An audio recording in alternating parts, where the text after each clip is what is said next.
सतनमो आदेश। श्री सद्गुरुदेव जी को अलग आदेश आदेश आदेश। 984 सिद्धन को आदेश आदेश। तंत्र मंत्र यंत्र के बारे में मैंने पहले भी बताया था और फिर और शॉर्ट में बता देता हूँ, क्योंकि फिर से सवाल किया गया है कि इसकी उत्पत्ति, इसको रोकने वाला और ये कार्य कैसे करता है। इस पर अगर आप बार बार जन्म लें और बार बार अगर आप इस पर बताते रहें तो कितने ही लाखों जन्म आप ले लें, लेकिन इसका पूरा वर्णन आप कभी नहीं बता पाएंगे। मोटे से तौर पर समझ लें और उसके बाद में प्रैक्टिकल में लाएं और प्रैक्टिकल में ला करके उनके अनुभव और उनके द्वारा जो ऊर्जा है वो पाएं, उनके द्वारा अपने कार्य करें और उनके द्वारा प्रकृति में, ब्रह्मांड में क्या कुछ हो सकता है उसे जानने की कोशिश करें। बातों बातों से तो कुछ भी नहीं, वो तो किताबी ज्ञान है और किताबी ज्ञान कोई स्थायी ज्ञान नहीं। वो सिर्फ और सिर्फ भाषण देने के लिए, प्रचार प्रसार करने के लिए और लोगों को अट्रैक्ट करके और बहुत भारी भीड़ जमा करने के लिए तो काम आ सकता है, लेकिन उसका प्रभाव लोगों के जीवन में और समाज में, इस ब्रह्मांड में क्या है वो कुछ नहीं, ना के बराबर है। बस वो ऊपर ऊपर का ज्ञान है, अंदर से नहीं। तो देखो, तंत्र, मंत्र और यंत्र। मंत्र वो है जो मन के अंदर आए हुए तमाम विकारों को निकाल करके और उससे शुद्ध कर देता है और उस दिव्य शक्ति से, उस परम पुरुष से जोड़ता है। मंत्र वो है जिस भी आराध्य को आप अपना इष्ट मान करके या उसकी आराधना आप कर रहे हैं तो तमाम विकारों से आपको रहित करके उससे आपको जोड़ देता है, लयबद्ध कर देता है। वह मंत्र है। मंत्र ही है जो मन की गति को स्तब्ध कर देता है। यंत्र क्या है? किसी भी कार्य को करने के लिए आपको जिस भी साधन के द्वारा आप उसे अतिशीघ्र और कम समय में और अत्यधिक मात्रा में और बहुत ही अच्छा कर सकें, या कम समय में बहुत ज़्यादा कार्य करने के लिए, कम ताकत में बहुत ज़्यादा कार्य करने के लिए और बहुत कम समय में बहुत ज़्यादा कार्य करने के लिए जिस साधन को उपयोग में लाया जाता है। और तंत्र क्या है? तंत्र है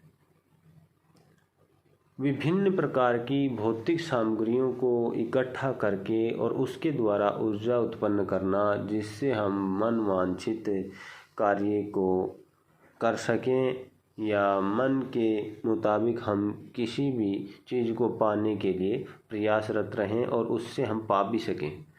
यही नहीं कि कोशिश कर रहे हैं, उससे पा सकते हैं अगर आप उसे सही तरीके से करते हैं। तो ये 3 तरह की शक्तियाँ हैं और इन तीनों शक्तियों का जो उद्गम स्थल जो है वो भगवान शिव हैं, उनके मुख से ये उत्पन्न है तंत्र, मंत्र और यंत्र। वैदिक परंपरा, वैदिक सभ्यता, संस्कृति जो है, वेद जो हैं, वो उसका विषय अलग है। जो तंत्र के ऊपर जो बात होती है, तो तंत्र जो है वो भगवान शिव के द्वारा माँ पार्वती को दिया गया ज्ञान है और वो ही तंत्र है। इसको रोकने वाला, स्तब्ध करने वाला खुद भगवान शिव हैं और भगवान शिव ने तमाम मंत्रों को कीलित कर दिया था। कलयुग में कोई भी मंत्र कार्य नहीं करता है जब तक कि उसका उत्कीलन ना कर लिया जाए। और एक आसान सा और भी तरीका है जो गोपनीय भी है और बताते भी नहीं, और अगर इसको किसी किताबी ज्ञान को जानने वाले ज्योतिषी विद्वान, जो किताबी ज्ञान सिर्फ जानता है, जिसका प्रैक्टिकल नहीं है, और या जो कथावाचक या कोई बहुत बड़ा किताबों को रटने वाला किताबी कीड़ा जो है, वो इस बात पर हो सकता है गर्म हो जाए या वो ये कह दे कि नहीं ऐसा नहीं हो सकता, उसे ज्ञान नहीं होगा। तो अगर ज्ञान है तो वो कहेगा ही नहीं। गुरु मुख से लिया गया जो मंत्र है वो कीलित नहीं, उत्कीलित ही होता है। गुरु के मुख से मिला हुआ मंत्र जो है वो उत्कीलित है, क्योंकि इस पूरे ब्रह्मांड का गुरु भगवान शिव है। और गुरु वो व्यक्ति कहा जाता है जिसने अपने अंदर गुरु तत्व को जागृत कर लिया है और गुरु तत्व को जागृत करके उस एनर्जी को, उस रोशनी को, उस लाइट को, उस चिराग को अपने अंदर प्रज्वलित कर लिया है और उसकी रोशनी उसके अंदर जगमगा रही है। तो उसके मुख से लिया गया जो मंत्र है वो उत्कीलित है, उसमें कोई उत्कीलन करने का कोई प्रावधान या कोई विशेष अनुष्ठान करने की कोई ज़रूरत नहीं है। गुरुमुख से जो मंत्र मिला वो उत्कीलित है।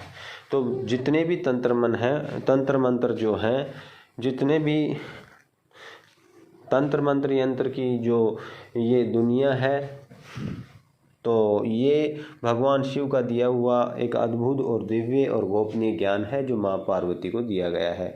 वो ही इसके संचालक हैं और वो ही इसे रोकने वाले हैं, वो ही इसको कीलित करने वाले हैं और वो ही इसको उत्कीलित करने वाले हैं। आदेश आदेश।